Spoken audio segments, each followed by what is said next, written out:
बिस्मिल्लाहिर्रहमानिर्रहीम। अस्सलाम वालेकुम students, welcome to Tariq education academy. पिछले लेक्चर तक हम लोगों ने इलेक्ट्रॉनिक कॉन्फ़िगरेशन की थी और उसके ज़रिए ब्लॉक, ग्रुप और पीरियड बताया था। तो आज इस लेक्चर में हम लोग general valence shell electronic configuration करेंगे। मतलब एक फॉर्मूला हम निकालेंगे जिसके ज़रिए हम किसी भी ग्रुप की आसानी से कॉन्फ़िगरेशन कर सकते हैं और वैलेंस शेल की कॉन्फ़िगरेशन कर सकते हैं। तो सबसे पहले हमारे पास यहाँ पर है सब ग्रुप ए। तो सब ग्रुप ए में ग्रुप 1A वालों की कैसे करेंगे? 1A वालों की, अगर 1A वालों को देखें तो 1A वालों में होते हैं लिथियम, सोडियम, पोटेशियम, मतलब ये सारे एलिमेंट्स होते हैं, लेकिन हमें एक की तो नहीं बतानी है, हमें सबकी बतानी है। तो इसीलिए हम NS1 लिखते हैं, क्योंकि इनके पास एक इलेक्ट्रॉन होता है तो वो s ऑर्बिटल में चला जाता है एक इलेक्ट्रॉन। और n इसलिए लगा रहे क्योंकि यहाँ पे अगर हम लिथियम की बात करें तो यहाँ पे 2s1 हो जाएगा, अगर हम सोडियम की बात करें तो 3s1 हो जाएगा, पोटेशियम की बात करें तो 4s1 हो जाएगा। मतलब हम सारे एलिमेंट्स, क्योंकि उनके जो इलेक्ट्रॉन है वो तो सेम रहेंगे लेकिन पीरियड चेंज हो रहे हैं ना, तो हम लोग इधर इसलिए n लगा रहे हैं। इधर कोई भी नंबर आ सकता है, जिस भी पीरियड का एलिमेंट होगा वो नंबर यहाँ आ जाएगा। तो एक इलेक्ट्रॉन है तो वो s ऑर्बिटल में चला जाएगा, NS1 हो जाएगी इसकी general valence shell electronic configuration. उसके बाद ग्रुप 2 की बात करें, सेम वही है, बस यहाँ पे एक इलेक्ट्रॉन था, यहाँ पे इनके 2 इलेक्ट्रॉन होते तो यहाँ 2 हो जाएंगे, s ऑर्बिटल में 2 चले जाएंगे और यहाँ पे जिस पीरियड का होगा वो नंबर आ जाएगा, जो एलिमेंट जिस पीरियड का होगा। जैसे अगर हम बेरिलियम की बात करें तो यहाँ पे 2s1 हो जाएगा, अगर मैग्नीशियम की बात करें तो 3s1 हो जाएगा, कैल्शियम की बात करें तो 4s1, मतलब ऐसे चेंज होते रहेंगे इसके पीरियड। अगर और इसके बाद 3A की बात करते हैं, 3A में हमारे पास होते हैं 3 इलेक्ट्रॉन और हमें पता है कि जो मैक्सिमम s ऑर्बिटल में आ सकते हैं सिर्फ 2 इलेक्ट्रॉन। तो 2 इलेक्ट्रॉन s ऑर्बिटल में चले जाएंगे और जो एक बचेगा वो हमारे पास p में चला जाएगा। कभी भी 3 इलेक्ट्रॉन NS1 में मत लिख दिएगा, क्योंकि s में जो है वो सिर्फ 2 इलेक्ट्रॉन आ सकते हैं, 2 से ज़्यादा नहीं आ सकते। तो जो एक इलेक्ट्रॉन है वो p ऑर्बिटल में चला जाएगा और यहाँ जिस पीरियड का होगा वो नंबर आ जाएंगे। उसके बाद ग्रुप 4A वाले का भी सेम यही है, 2 इलेक्ट्रॉन यहाँ चले गए और जो 2 बचे वो p में चले जाएंगे। p में टोटल 6 आ सकते हैं तो ये 2 इधर चले गए। उसके बाद 5A वाले की भी यही है, NS1, यहाँ पे कोई से भी जो पीरियड होगा वो नंबर आ जाएगा, 2 इलेक्ट्रॉन s में चले गए, 3 इलेक्ट्रॉन p में, जो बचे 3 इलेक्ट्रॉन वो p में चले गए। उसके बाद 6A वालों का सेम वही है, बस यहाँ पे 4 इलेक्ट्रॉन बचेंगे, 2 इधर चले जाएंगे, बाकी के जो 4 बचेंगे वो इधर p में चले जाएंगे, तो 4 इलेक्ट्रॉन यहाँ चले गए, जो पीरियड है n की जगह वो आ जाएगा। 7A वालों का भी सेम यही है, NS2 इधर चले गए s में और जो बाकी के 5 बचे वो चले जाएंगे p के अंदर और यहाँ पे पीरियड जो होगा वो यहाँ पे वो नंबर आ जाएगा। उसके बाद ग्रुप 8A वालों की बात करें तो यहाँ पे ग्रुप 8A का जो है NS2 होती है, NP6 होती है, क्योंकि 2 इलेक्ट्रॉन तो s में चले जाएंगे, जो बाकी के 6 इलेक्ट्रॉन बचते हैं वो उनकी p ऑर्बिटल में चले जाते हैं। सिवाय एक एलिमेंट है हीलियम, उसकी होती है NS2। वो क्यों? क्योंकि हीलियम जो है वो उसके पास होते हैं 2 इलेक्ट्रॉन। सिर्फ 8 ग्रुप में सिर्फ जो हीलियम है उसके पास 2 इलेक्ट्रॉन होते हैं और वो फर्स्ट पीरियड में आता है, तो इसीलिए उसकी सिर्फ सिवाय एक्सेप्ट हीलियम बाकी सबकी ये कॉन्फ़िगरेशन होती है। हीलियम की होती है सिर्फ NS2, ये याद रखना है, MCQs में आ सकता है ये। अब देख लेते हैं, देखें यहाँ पे जो 1A और 2A वाले, इनके जो इलेक्ट्रॉन है वो लास्ट इलेक्ट्रॉन s ऑर्बिटल में जा रहा है, तो हम इसलिए इसे s ब्लॉक कह रहे हैं एलिमेंट्स। और बाकी जितने भी हैं 3 से लेके 8 तक, उन सबके लास्ट इलेक्ट्रॉन p में जा रहे हैं, तो इसलिए हम इनको कहेंगे p ब्लॉक एलिमेंट। अच्छा, जो 3 से लेके जो 7 तक के ना, उनको तो हम कहते हैं p ब्लॉक एक्टिव एलिमेंट्स। वो क्यों कहते हैं? क्योंकि ये रिएक्टिव होते हैं, ये रिएक्शन कर लेते हैं। लेकिन जो 8 वाले होते हैं इनको हम p ब्लॉक इनर्ट कहते हैं। वो क्यों कहते हैं? क्योंकि ये रिएक्शन नहीं करते, इनका जो वैलेंस शेल होता है वो कंप्लीट होता है, 8 इलेक्ट्रॉन्स होते हैं इनके पास, तो इन्हें किसी रिएक्शन की ज़रूरत ही नहीं है, इनकी वैलेंसी 0 होती है, ना ये इलेक्ट्रॉन लेते हैं ना ये इलेक्ट्रॉन देते हैं, तो इसीलिए हम इसको p ब्लॉक इनर्ट कहते हैं। इसको 8A वाले को हम नोबल गैसेस भी कहते हैं, इनर्ट गैसेस भी कहते हैं और जीरो ग्रुप भी कहते हैं, इसी वजह से कि ये रिएक्शन नहीं करते। इसी तरह 1A वाले को हमने पढ़ा था कि 1A वाले को अल्कली मेटल्स कहते हैं, 2A वाले को अल्कली अर्थ मेटल्स। अच्छा, अल्कली मेटल्स कहने की दो वजह है। एक तो ये कि ये सॉल्ट बनाते हैं, एक तो मैंने आपको बताया था, और दूसरी वजह ये है कि ये जो है ये जब OH के साथ रिएक्ट करते हैं ना तो ये बेस बनाते हैं, तो इसलिए भी हम इन्हें अल्कली कहते हैं, इनको अल्कली कहते हैं। इनकी भी सेम अल्कली प्रॉपर्टीज होती है, लेकिन चूंकि ये अर्थ से मिलते हैं तो हम इसको थोड़ा सा, इनके पास 2 इलेक्ट्रॉन भी होते हैं तो इसलिए हमको थोड़ा सा चेंज लाने के लिए हम इनको अल्कली अर्थ मेटल्स कहते हैं। थोड़े इनके इलेक्ट्रॉन की चेंजेस है बस, और इसके अलावा इनकी प्रॉपर्टीज थोड़ी बहुत सिमिलर होती हैं, थोड़ी बहुत नहीं, ज़्यादा ही सिमिलर होती हैं, लेकिन इनको डिफरेंट ग्रुप्स में रखने की वजह से हम इनके नाम थोड़े चेंज कर दिए। इनको अल्कली मेटल्स कहते हैं 1A वाले को, और 2A वाले को अल्कलाइन अर्थ मेटल्स कहते हैं। 3A हमारे पास होती है बोरॉन फैमिली, इसका कोई खास नाम नहीं है, हम इसको सिर्फ बोरॉन फैमिली कहते हैं। 4A वाले हमारे पास होते हैं कार्बन फैमिली। 6A वाले होते हैं हमारे पास नाइट्रोजन फैमिली और निक्टोजेंस। 5A वाले होते हैं, 6A वाले हमारे पास होते हैं ऑक्सीजन फैमिली या चैल्कोजेंस। ये मैंने आपको बताया था चैल्को क्यों कहते हैं, क्योंकि चैल्को का मतलब होता है और जिनका मतलब होता है प्रोड्यूसर, तो हम इनको चैल्कोजेंस इसलिए कहते हैं क्योंकि ये ओर बनाते हैं, मतलब ज़मीन से निकलते हैं। और जो 5A वाले 5A वालों को हम नाइट्रोजन फैमिली जो है उसको हम निक्टोजन इसलिए कहते हैं क्योंकि निक्टो मतलब होता है मतलब टू चोक और टू सफोकेट। मैंने बताया था मतलब ये अगर कोई इसको ज़्यादा स्मेल कर रहे तो उसको चोकिंग और सफोकेशन होगी, तो ये प्रॉपर्टी होती है नाइट्रोजन की, इसलिए हम इनको 5A वाले को निक्टोजेंस भी कहते हैं।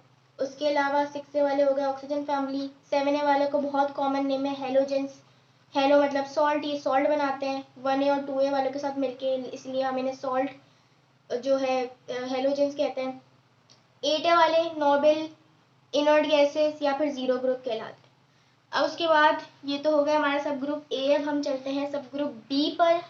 तो सब ग्रुप बी में अगर हम पीरियोडिक टेबल देखें तो सब ग्रुप बी में क्या होता है, हमारे पास 1A से 1B से शुरू नहीं हो रहे, जो ग्रुप्स हैं वो 3B से शुरू हो रहे।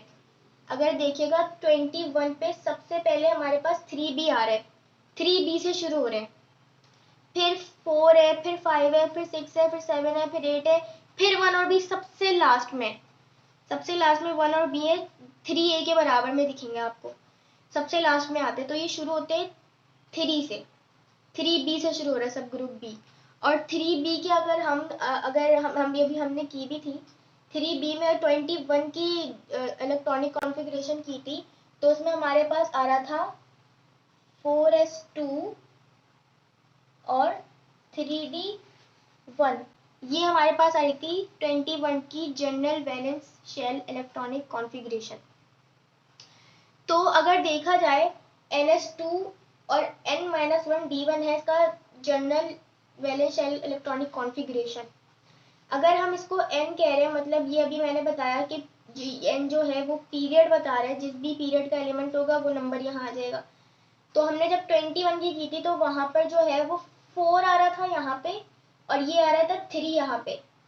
तो मतलब अगर यहाँ पे हम 4 ले रहे हैं, अगर मैं एक चीज़ को N कह रही हूँ तो यहाँ पर अगर 3 आ रहा है तो वो चीज़ हम क्या कर देंगे, 4 हो गया N, तो उधर हो जाएगा N-1, तो ये 3, ठीक है। N-1 मतलब यहाँ पे जो S के साथ नंबर होगा उससे एक कम D के साथ नंबर होगा। यहाँ पे 4s2 था तो यहाँ पे 3d1 है, तो मतलब हमने n में से एक माइनस कर दिया तो यहाँ पे 3 आ गया, मतलब 4 में से एक माइनस किया तो यहाँ पे 3 आ गया। तो जो 3 वालों की जनरल वैलेंस इलेक्ट्रॉनिक कॉन्फ़िगरेशन है वो NS2 N-1 D1 होगी। उसके बाद हम लोग देख लेते हैं 4B वालों की। 4B वाले की भी सेम होगी NS2 N-1 D2, ठीक है।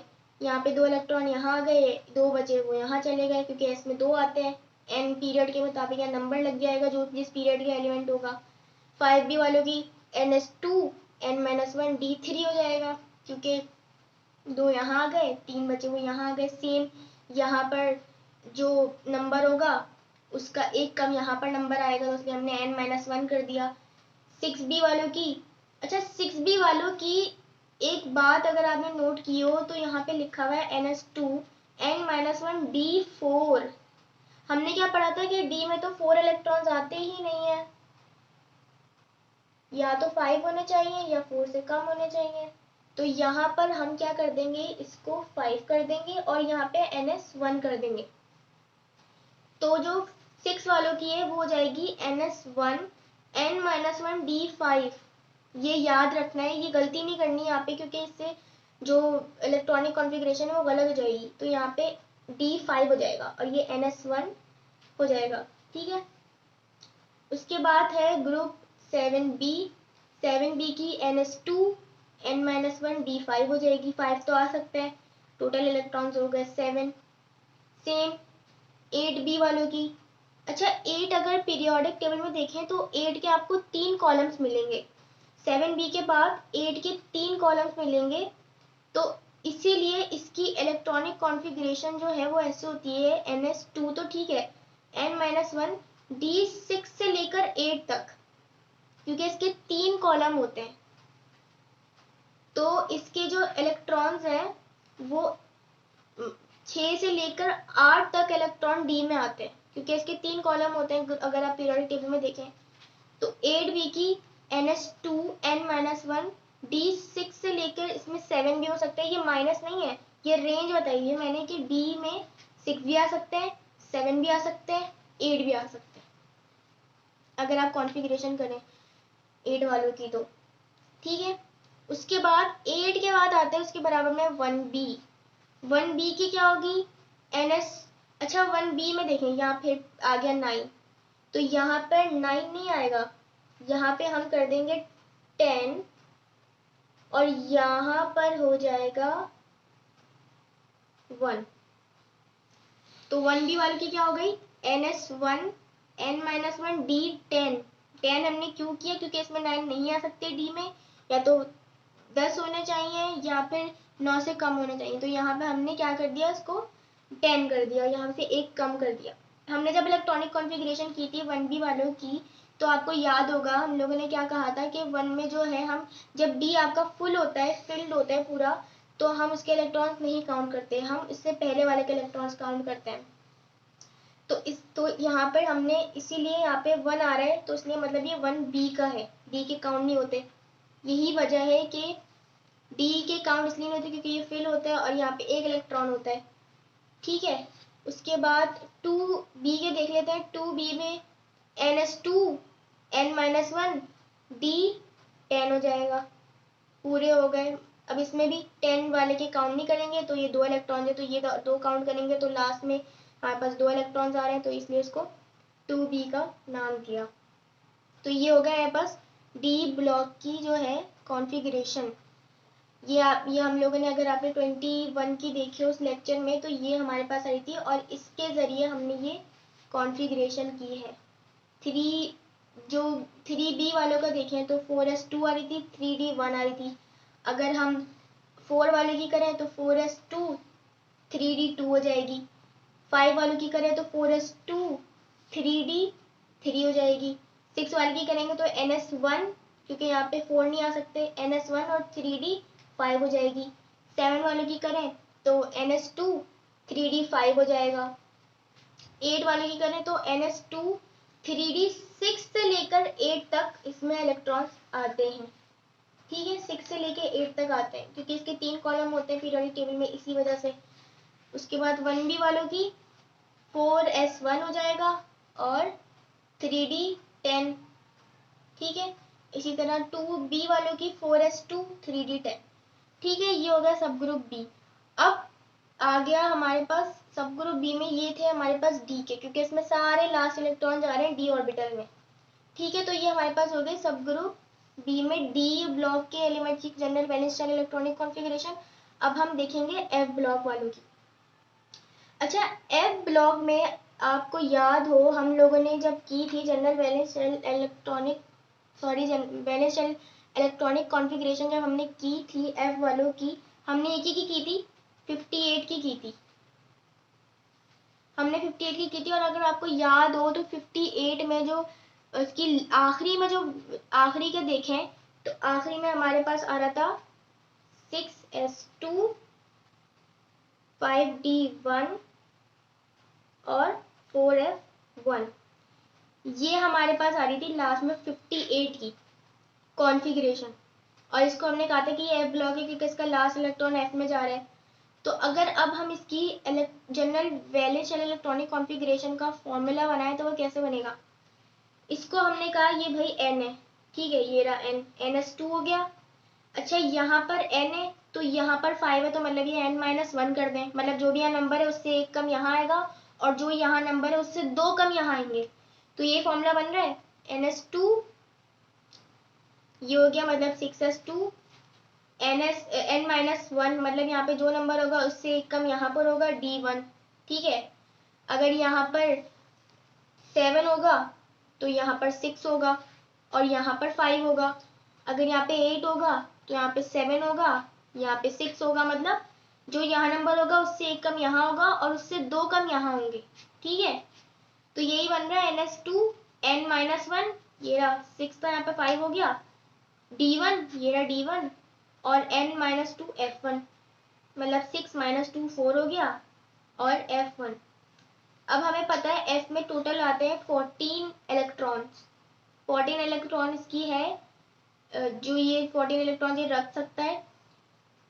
तो सेम यही हो जाएगा, बस यहाँ पर f14 हो जाएगा, ns2 n-1 d1 n-2 f14 हो जाएगा, क्योंकि इसमें 14 इलेक्ट्रॉन आ सकते हैं। जैसे हमने डी में देखे, डी में टोटल 10 इलेक्ट्रॉन आ सकते हैं, हमने से ज़्यादा नहीं। यहाँ पर हमने देखा कि यहाँ पर टोटल 6 आ सकते हैं। इसी तरह एस में 2 से ज़्यादा नहीं आ सकते, तो उसमें एफ में 14 से ज़्यादा नहीं आ सकते, तो 14 पे हम स्टॉप हो गए। तो ये हो गई एफ ब्लॉक वालों की जनरल वैलेंस या इलेक्ट्रॉनिक कॉन्फ़िगरेशन, ठीक है। तो आज के इस लेक्चर को यहीं तक रखते हैं, मिलते हैं आपसे अपने नेक्स्ट लेक्चर में, तब तक के लिए अल्लाह हाफिज़। मज़ीद ऐसे लेक्चर्स के लिए सामने दिए गए सब्सक्राइब के बटन को क्लिक करके चैनल को सब्सक्राइब करें और वीडियो को लाइक, कमेंट और शेयर करें। अल्लाह हाफिज़।